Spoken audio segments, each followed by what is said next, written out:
Kemudian kata penulis rahimahullahu taala, wa yaqulu bismillahi wallahu akbar. Dia membaca bismillah wallahu akbar. Allahumma hadza minka walaka. Wa yatawallaha sahibuha wa yuwakkilu musliman wa yashhaduha. Boleh dia tambah, ya Allah, ini sembelihan dari engkau dan untuk engkau. Boleh saja seperti itu. Ya. Dan boleh dia sebut Allahumma hadza minni wa ahli baiti. Allahumma taqabbal minni wa min ahli baiti. Ya Allah, terimalah dari saya dan dari keluargaku. Boleh. Kalau dia sebut nama-nama keluarganya, siapa saja, boleh saja.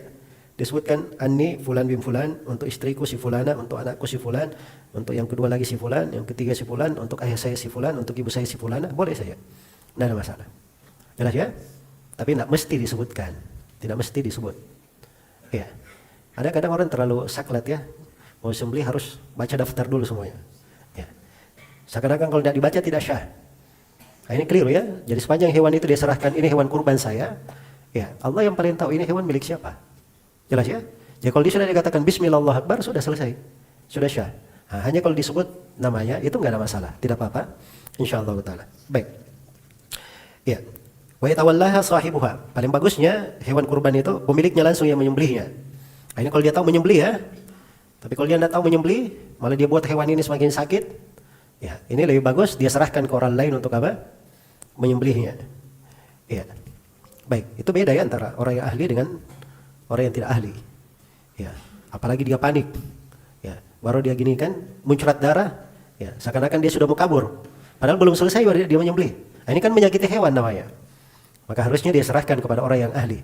Kalau orang yang ahli itu dia menyembelih ya dengan satu tubasan kadang sudah selesai. Sehingga hewan ini cepat sekali matinya. Nah, itu yang dimaksudkan. Baik. Au yuwakkil musliman, atau boleh dia wakilkan. Boleh dia wakilkan. Ya, bagaimana? Kenapa boleh dia wakilkan? Karena Nabi SAW beliau pernah menyembelih 100 ekor unta dari hewan kurban beliau. Beliau sembelih dengan tangannya sendiri 63 ekor. Ya, dan selebihnya beliau wakilkan kepada Ali bin Abi Thalib untuk menyembelihnya. Nah, kemudian wa yashhaduha, dan dia bersaksikan. Baik, terkait dengan persaksian itu tadi yang saya sebutkan ya. Ya.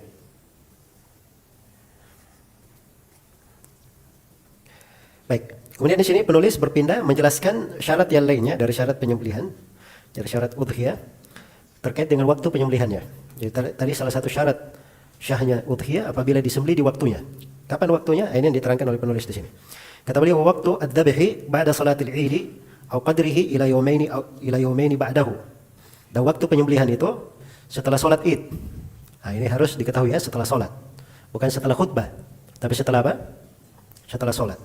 Dan ini diterangkan dalam banyak hadits ya dari Nabi sallallahu alaihi wasallam. Iya. Jadi kalau ada yang menyembelih sebelum waktu salat, tidak syah sembelihannya. Ya, tidak syah sembelihannya.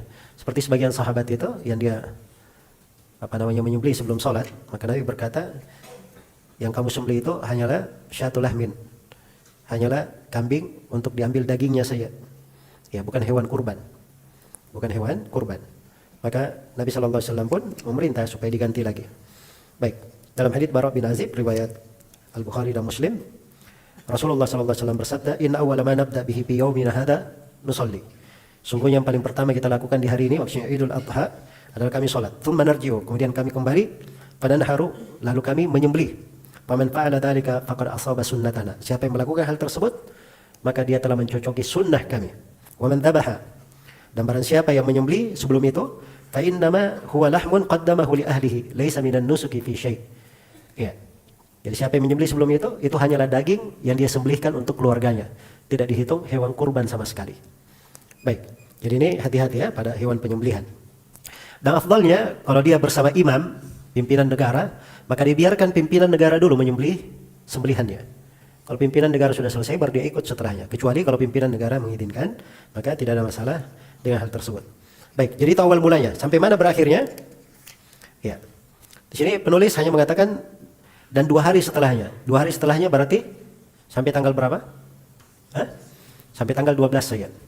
Ya, memang ini yang datang dari mayoritas sahabat. Bahkan tidak ada hal yang menyelisihi hal tersebut dari sahabat. Jelas ya? Hanya saja sebagian ulama berpendapat boleh sampai tanggal 13. Boleh sampai tanggal 13. Ya. Karena di dalam Al-Qur'an kan disebutkan wa yadhkuru smallahi fi ayamin ma'lumat.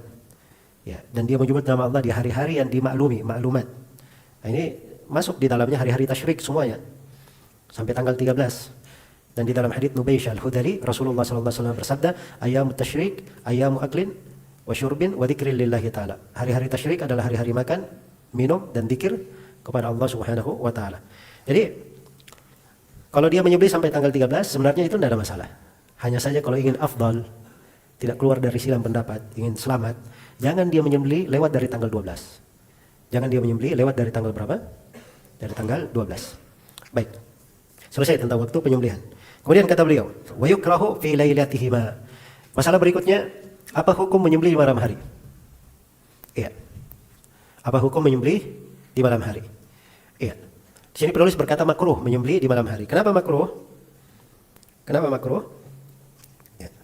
Ini dilihat apa alasannya yang mengatakan makruh. Ada sebagian yang menyebutkan ayat wa yadhkuru smallahi fi ayyamin, supaya menyebut nama Allah di hari-hari. Di situ bahasanya ayyam katanya. Ayyam itu siang bukan malam. Dan ini pendapat lemah ya, karena ayyam hari itu bisa bermakna hari bersama apa? Bersama malam ya. Ya, karena itu mengatakan makruh ini perlu dalil akan hal ini. Kecuali kalau sudut makruhnya ketika di malam hari itu membuat dia tidak bisa menyembelih dengan bagus, atau akan membuat banyak kekurangan dalam sembelihan. Misalnya dia ketika menguliti akhirnya banyak daging yang ikut di kulit, atau misalnya kalau dia menyembelih di malam hari nanti dicurigai sama tetangganya, oh, ini terlalu kikir ini.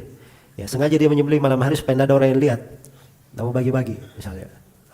Jelas ya? Mungkin dari sudut itu ya nggak ada masalah. Baik. Tapi kalau dari sisi bolehnya, boleh saja, sebagaimana telah kita terangkan. Fa in fata qada wajibahu. Kalau dia luput, maka dia tunaikan kewajibannya. Dia tunaikan kewajibannya. Iya. Nah, di sini beliau sudah masuk berbicara masalah ta'yin. Jadi kalau ada hewan disembelih sudah ditakyin, ya. Ini saya takyin hewan ini. Ini hewan kurban saya.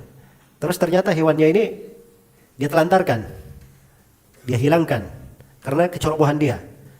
Maka dia wajib menggantinya. Ternyata di hari-hari tasyrik dia belum mampu mengganti, belum punya uang. Ya, jelas ya? Maka ini wajib dia qadha. Kapan saja dia beli, dia ganti.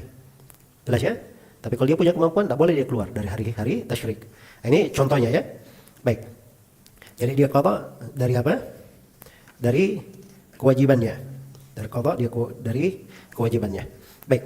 Selesai di pembahasan ini.